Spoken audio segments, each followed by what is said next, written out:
and brought me a brighter day. Taught me how to live again. And you've been my only friend. You came in my life when I had nobody. You gave me somebody. Took this old heart of mine, dusted it off, yes you did. Gave me something to live for. Oh, now you wanna leave, now you wanna go, now you wanna go. Oh,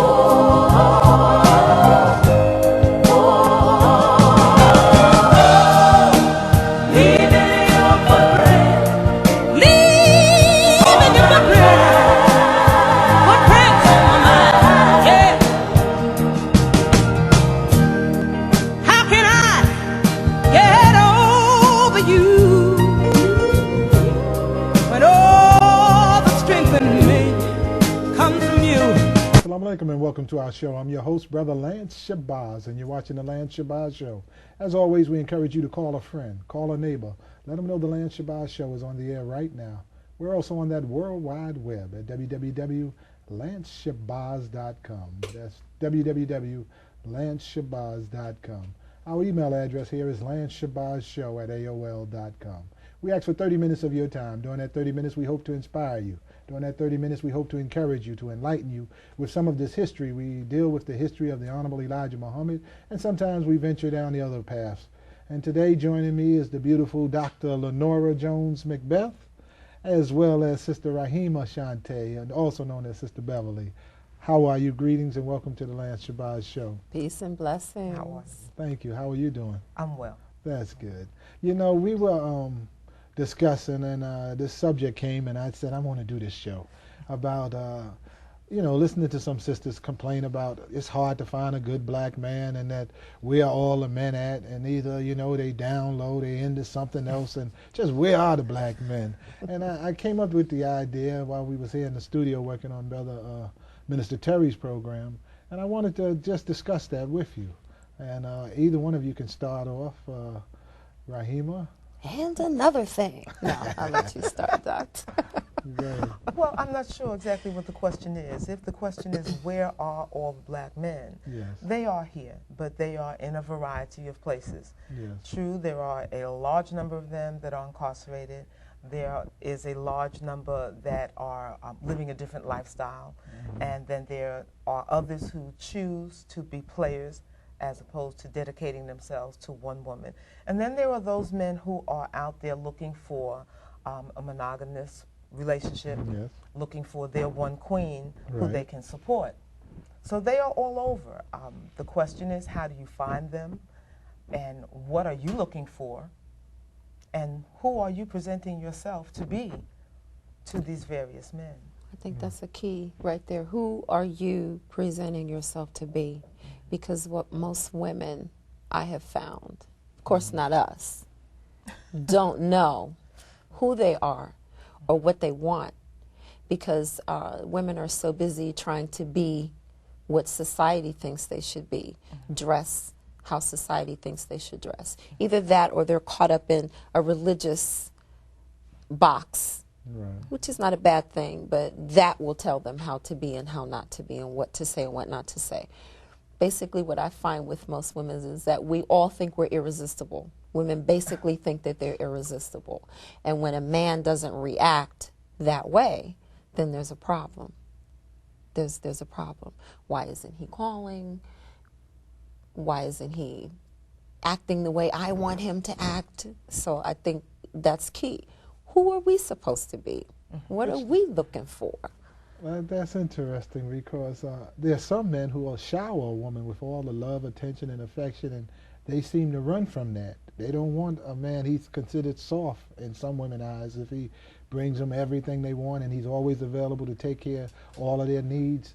You know, they don't seem to want that. They want what they call a roughneck. They want a thug. They want someone harder than that. And, you know, I don't, you know, a woman is very complicated if you ask me. Very complicated. I think that is definitely true. And because my experience would be even different from what Beverly just said, that women think they're irresistible. I think a lot of women are insecure, and as a result, they're looking for a man to complete them, wherein they have not spent enough time developing themselves, being sure of who they are, so that they can present themselves to a man as the prize that they should be. I'm a born-again Christian, and so for me, the scripture says that he that finds a wife finds a good thing. That's right. But we are busy as women running after men, trying to be found or hunting them down. Right. So maybe we need to just find our place and wait to be found. But then that also means you have to put yourself in the right place to be found. Do you want to be found in the club?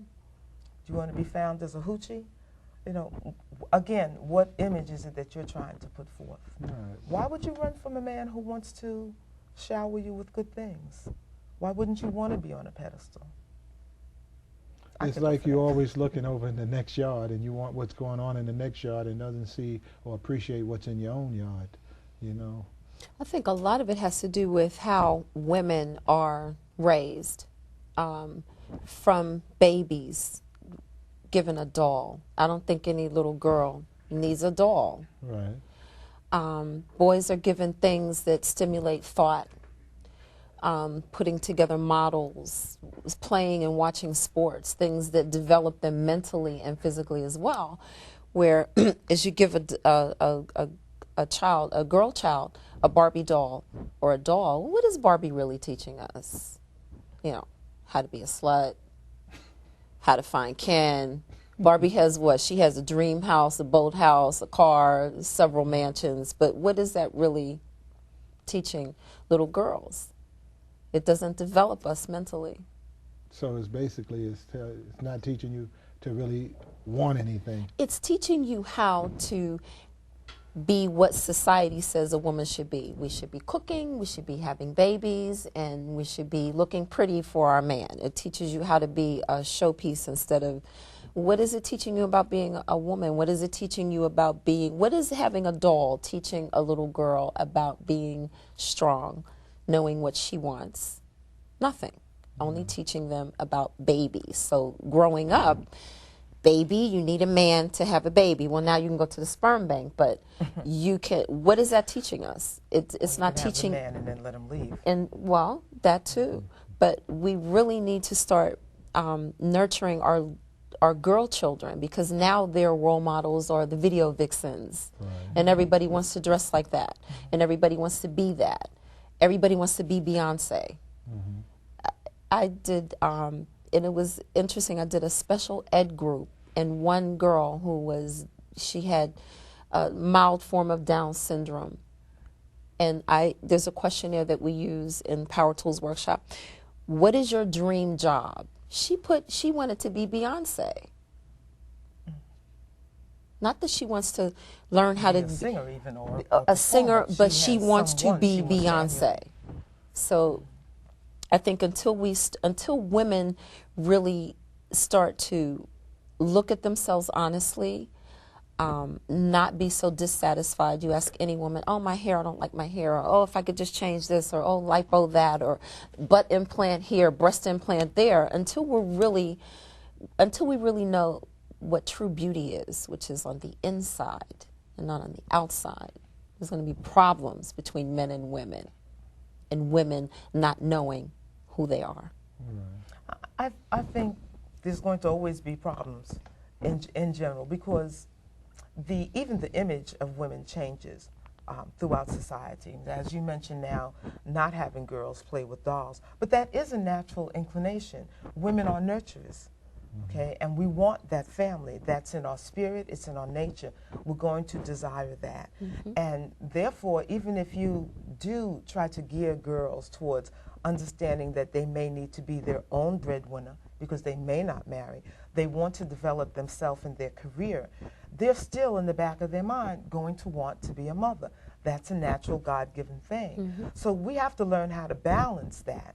But then comes the issue, well, if I am going to be a traditional woman, then do I want a traditional man? Then I should want someone who was trying to put me on a pedestal and take care of me. But then do I want to be taken care of to the point that I can't take care of myself? Because what happens when he dies? or if divorce does come and I have to step into my own. So there is a wholeness, a balance that has to be there. And it's interesting because, again, referring to Proverbs 31, there's a scripture that's well known called the virtuous woman. And she is everything. She does Far more have precious than rubies. Yes, okay, and her beauty is more precious. Her children rise up and call her blessed. Her husband speaks highly of her in the marketplace. She goes out and she buys, she sells, she builds the home. She's doing it all. So she is really the woman that I think we all want to be. She looks good. She's well known. She has children who love her, and she raised them right. She has a husband who loves her, and she is ministering to him.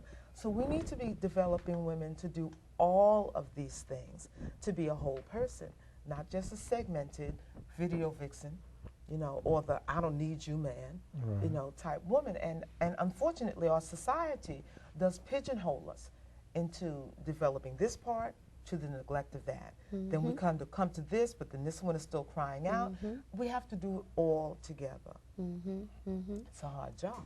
And communication is key, and a lot of times women are afraid to say what they really want from a man, or to say whether it's sexual or whether it's in general life. They're afraid to ask those questions.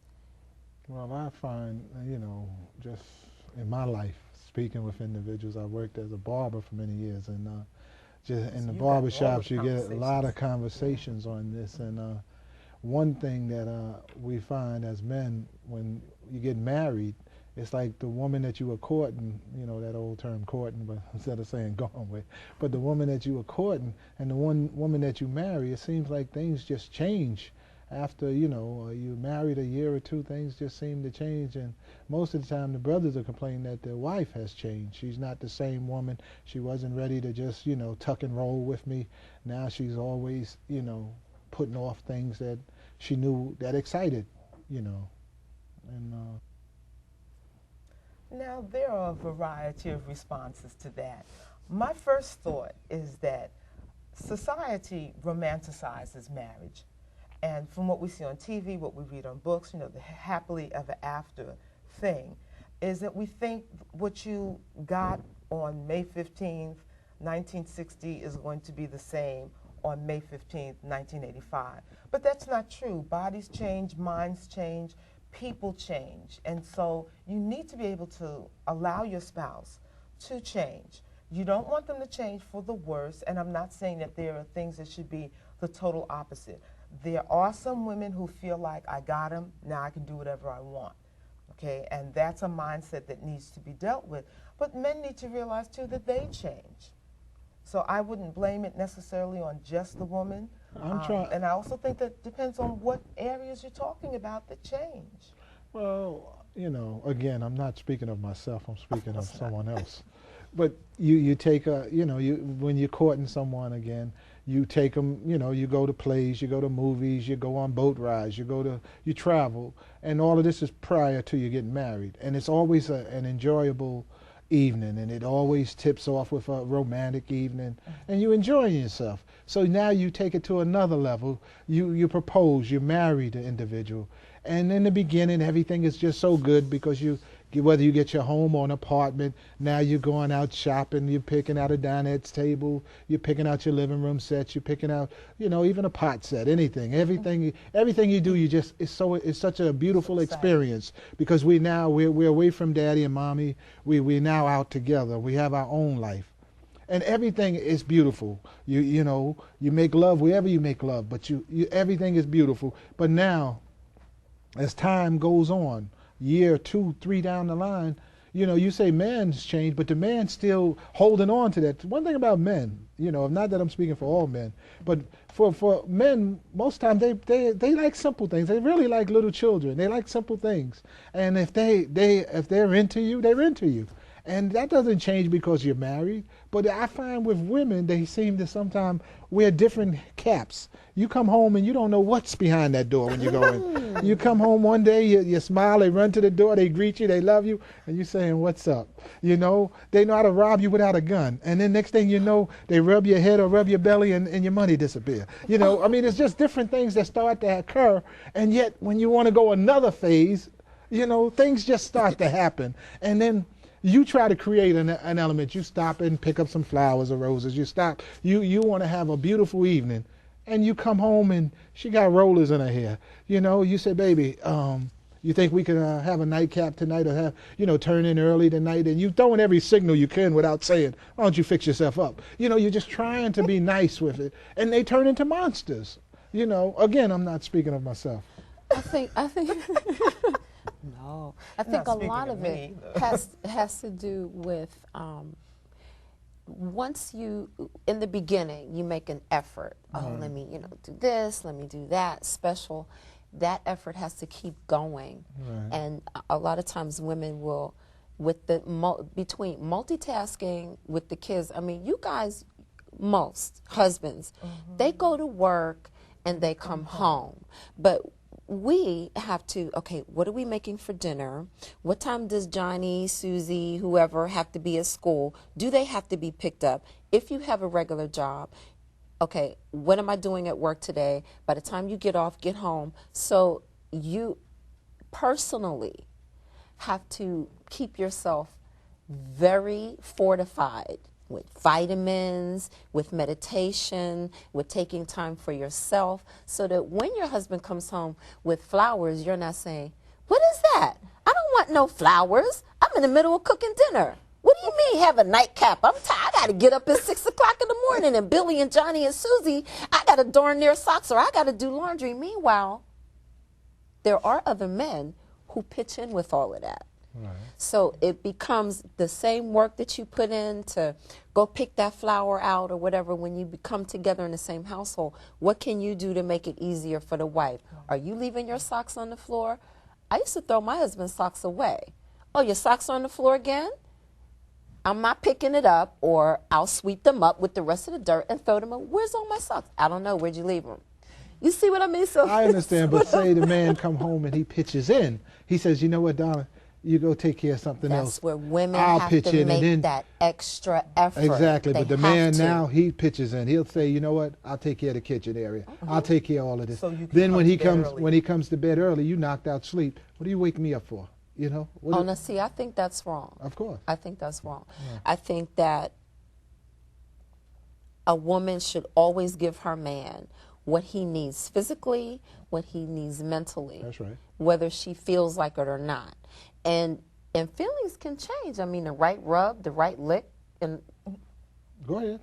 You know, you can change a bad attitude into a nice one, quite nicely. So I think a woman should always be open to that.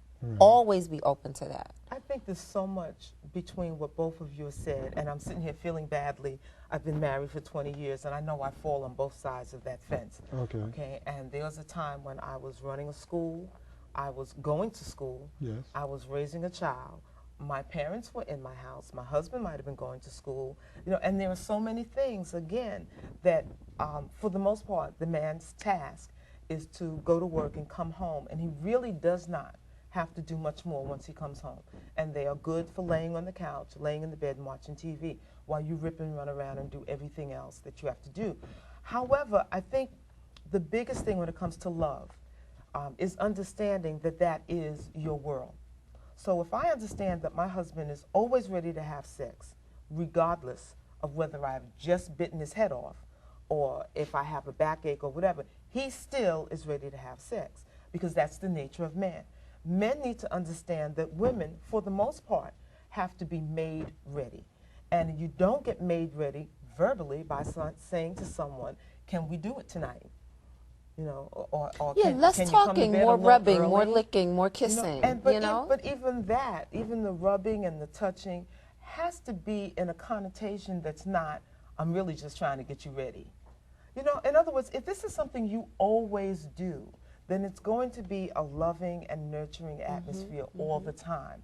If you only come and rub my back or reach out for me as a signal that later tonight I'm expecting something, I'm going to resent that. Because you're really not getting me ready. You're trying to push my buttons. That's very beautifully put, but again, when you say push your buttons, as a man, your husband, you should always be in Be tune ready to to- his needs, Which because are constant. because you are his nurse. You feed him, you nourish him. You are really making him into the person that you want, but at the same time, you have to have him prepared. When he wants something, you should know the time he needs it, so he don't even have to ask. Now, see, that I disagree with. And I remember I I've don't disagree with that. I disagree with the last statement.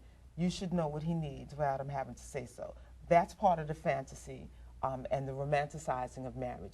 You want something, you need to tell me. I'm not a mind reader, and I'm not going to try to read your mind. Mind you, most of the time you're not attempting to read mine. Okay. However, what I really think is the ideal, and I know I don't live it myself. I know I'm not the perfect wife. In fact, sometimes I have to say, Lord, please help me to give him what he needs, because he really deserves it. I have a very good husband. I'm not always the perfect wife. However, there is that part of us that is selfish, and I think that's what we need to step out of. Because if I, as a wife, am constantly catering to my husband, because he's catering to me, I'm not going to feel that I'm always giving, because I am always getting. But there is always an imbalance, because we're just people. We're human. And we are self-centered more so than her-centered or him-centered. So when he centers on me, it's because he wants something. When I center on him, it's because I want something. But in a really true relationship that is full of true communication, where I'm not afraid to say to you what I need, you're not afraid to tell me what I need, you should be able to know what your man wants, what he needs, and you should be willing to give it. But like Dr. LeNora said, it has to be reciprocated, because we do give a lot, and men don't give as much as we do, and we are very emotional, we are very nurturing, and men are not. So I think the extra step on the part of the woman to really know and be there for her man, but for the man, he's got to step out of his, kingdomly majestiness and come back and give us. I agree. I had dinner in Mount Vernon a couple of nights ago with a group of brothers, and I was telling them I was going to do this program, and I was very surprised at these militant brothers saying that the black woman is she complains, her mouth runs, it just goes all the time, and that they were interested in going to the Dominicans and the northern Mexicans, and they were saying they would go into the other field, and I was really surprised and taken aback by it, because I've only been with a black woman. I've known no other woman, but they were saying that the black woman's mouth, she's always running her mouth, she's always got complaints. If you do one thing wrong, she want to hit you in the head. You feel like you're living in a fishbowl. They find all your faults, and how do you react to that? I'm like that. I'm not even going to try to lie. Okay, because I think, again, we need to understand that there are certain things that are in our nature. And there has been research on language patterns. Men can say something in 75 words. Women will take 1,025 words to say the same thing. We have to set up the scenario. I agree with that. We have to tell you how we felt about it. And then this is what happened. And now I need your feedback. I lost you way back in setting up the scenario, because you and your 75 words, after word 75, you have shut off. Can I change myself? No. Wow. I know this, and I'm sitting in a restaurant talking to my husband, and I'm watching his eyes going, and they're not looking at women. He's looking at the waiter. He's looking at the kids behind me. He's not listening to me. I stop talking. And then he realizes I'm silent, and he turns around and he tries to pretend like, oh, okay, finished, But this is natural, so I don't know if we should get so upset about that. What I do believe is the way we say things has to change. I try not to nag. I will say what I have to say about the socks on the floor or whatever it is, and it will be something that is a criticism, but I'll try to say it gently, so I'm not knifing him, cutting him off at the knees, and telling him, and on top of that, you get on my nerves. I just leave it at this is what happened, okay? But I think that you have to be open to it. I think a lot of men don't want to be criticized. This is my castle, and if I want to throw my socks on the floor, you, Miss Peon, should be there to pick it up. And that's why they want to go to other cultures, because other cultures are raised to believe that, think that, and do that. Oh, and please don't be fooled. It's Not across all of the them. board. Women, you know, but with that whole, with the mouth thing, I try to be, I'll be quiet before I start an argument. And then, or I'll wait until I calm down and say, you know, when you leave your socks on the floor, it's really annoying. Or when you are cooking and you wash the dishes but you've left the pot on the stove, it's really annoying. Or when you don't listen to me when I'm talking to you, it's really annoying. I wait and then I will present. I really try not to be Make it an argument. Because it can just go the wrong way. That's true. That's It true. can just go the wrong way. Yeah. But unless you have that skill, you will always come out arguing, because it's not healthy for you to feel that way and not have the opportunity to express it. But if your expression is always in a nagging, angry, banging somebody on their head kind of way, you're not going to get the response you want anyway. Because the man's first response is to become defensive and to feel like, so what? You know, this is my house too, and they're not going to give you what you want just because you yell and scream and holler about it. Sometimes, speaking delicately, you still don't get what you want because people are selfish. And I think with men, with this attitude thing, you know, sometimes men are not really looking at themselves honestly. Mm. I mean, if you, scenario, okay, you're a working man and you come home every day and this is all you do. You watch sports, or on the weekends it's always about you, and you're not really giving anything to the woman. Of course she's going to nag. Of course she's going to be nasty. So I think if men and women, when you come together in a relationship, if I tell you exactly what I'm expecting from you, I expect you to do X, Y, and Z, and in turn, what do you need from me? And then we can kind of stay on the same page, because yes, things do change after years of marriage, and people do get tired. But if you're always communicating, communication is the key. Not barking at you, not you, why isn't dinner on the table hot and ready? Well, because my train was late. Is that okay with you? You know, it's like then it becomes a confrontation. True. I agree with you on that. It's a very serious situation. Let us take a look at what we as black women have produced while we were allegedly backboning the black nation. 1 in every 4 black males between the age of 20 and 29 is in prison, on parole, been arrested, or had some bump with the law. Over 50% of our prison population is black, male, growing in female. We have more black men in prison than in college. 6 out of every 10 black men between the ages of 15 and 44 are unemployed, in jail, got some disease, homosexual, on drugs. 73% of all the black men in prison were raised by a single black woman in a home with no man. 80% of that 73% suffered child abuse in the home, victimized by the mother. 1/3 of our children drop out of school before they graduate. Over 60% of our households are headed by black women who are single, divorced, separated, or widowed. Yeah, we got a serious problem. And only God knows how many of our black babies we have killed through abortion. I think that's something the black man will never understand, how we kill that life in our womb. Because we decide we don't feel like taking care of it. It's too much of a hassle. Or we change our mind about how we feel about the man. So we have been in a very, very powerful position. We can make heaven or hell for the man, and we can decide who's going to live and die. That is a great woman, I agree. But we are in a very prestigious position. We are the wives of the man who was the first man that God chose to be on the earth. That's a very great position. The most valued and the strongest man on the earth that everybody's trying to use for something. He's the most durable. He's the most persistent. He's the most determined. Black man is not wrong because he does not do what white America wants him to do. And he's not wrong because he don't do what we want him to do. We don't know everything to do ourselves. We're learning a lot of what we think that we're supposed to do through recommendation and chance. Passing information among each other. Sharing secrets that'll help us to trick him, keep him confused. We do things in front of his face, and we have learned how to convince him that he didn't even see that happen.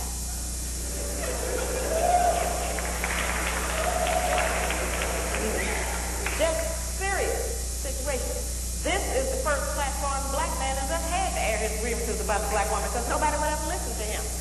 They listen to us. And we have had many complaints. Many of them may be true, but they have complaints against us too. They've just been too cool to deal with it like that.